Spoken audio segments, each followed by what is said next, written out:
Number 602 Maharashtra मंत्रालय का मनहूस कमरा, जहां बैठने से डरते हैं मंत्री। Hello and welcome back Vyam Bharat and I am Soni, और हम जानेंगे महाराष्ट्र मंत्रालय के कमरा नंबर 602 की पूरी कहानी। क्या ये सच्चाई है या है केवल मिथ? महाराष्ट्र की राजनीति में जहां सत्ता और रणनीति की बात होती है, वहीं कुछ किस्से अंधविश्वास से भी जुड़े हुए हैं। ऐसा ही एक रहस्यमयी किस्सा है मंत्रालय के रूम नंबर 602 का। यह कमरा न केवल मंत्रालय के सबसे बड़े कमरों में से एक है, बल्कि इसे मनहूस भी माना जाता है। वजह इस कमरे से जुड़े घटनाक्रम और रहस्यमयी हादसे हैं। क्या है रूम नंबर 602 का रहस्य?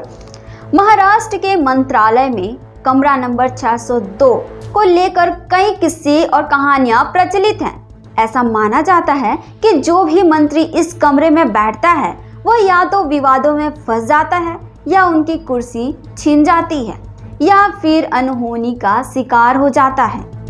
1999 से शुरू हुआ मनहूसियत का यह सिलसिला। यह सब हुआ 1999 में, जब महाराष्ट्र में कांग्रेस और एनसीपी गठबंधन सरकार आई। इस दौरान छगन भुजबल को यह कमरा दिया गया, लेकिन जल्द ही उनका नाम करोड़ों के फर्जी स्टॉक घोटाले में आ गया। उन्हें इस्तीफा देना पड़ गया। यह अंधविश्वास जोर पकड़ने लगा। इसके बाद अजीत पवार को यह कमरा मिला, लेकिन उनके साथ भी कुछ अच्छा नहीं हुआ। वह विवादों में फंसे और उन्हें कुर्सी गंवानी पड़ गई। 2014 में जब बीजेपी और शिवसेना गठबंधन की सरकार बनी, तो यह कमरा एकनाथ खड़से को दिया गया, लेकिन भूमि विवाद में फंसने के बाद उन्हें भी इस्तीफा देना पड़ा। इसके बाद पांडुरंग फुटकर को यह कमरा मिला। 2 साल तक काम करने के बाद उनकी हार्ट अटैक से मौत हो गई। फिर आया 2019 का दौर। 2019 के बाद खाली पड़ा रहा कमरा। 2019 में कृषि विभाग के मंत्री अनिल बोंडे को यह कमरा दिया गया, लेकिन विधानसभा चुनाव में उनकी हार के बाद यह कमरा खाली कर दिया गया। तब से यह कमरा किसी को भी अलर्ट नहीं किया गया।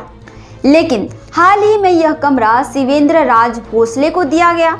वह बीजेपी विधायक और छत्रपति शिवाजी महाराज के वंशज हैं। जैसे ही उनके समर्थकों को यह पता चला कि उन्हें कमरा नंबर 602 अलर्ट किया गया है, चिंता बढ़ गई।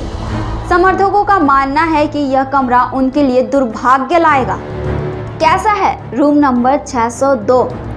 मंत्रालय का रूम नंबर 602 सबसे बड़ा और शानदार है।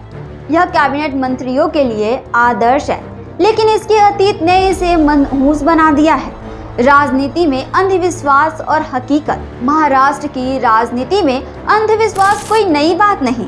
इससे पहले भी कहा जाता था कि राज्य का कोई भी मुख्यमंत्री अपना कार्यकाल पूरा नहीं कर सकता, लेकिन देवेंद्र फडणवीस ने 2014 से 2019 तक सीएम रहते हुए इस मिथ को तोड़ दिया।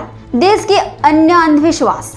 कहा जाता था कि यूपी का जो भी मुख्यमंत्री नोएडा जाता है, वह अपनी कुर्सी गंवा बैठता है, लेकिन योगी आदित्यनाथ इस मिथ को खत्म कर दिया।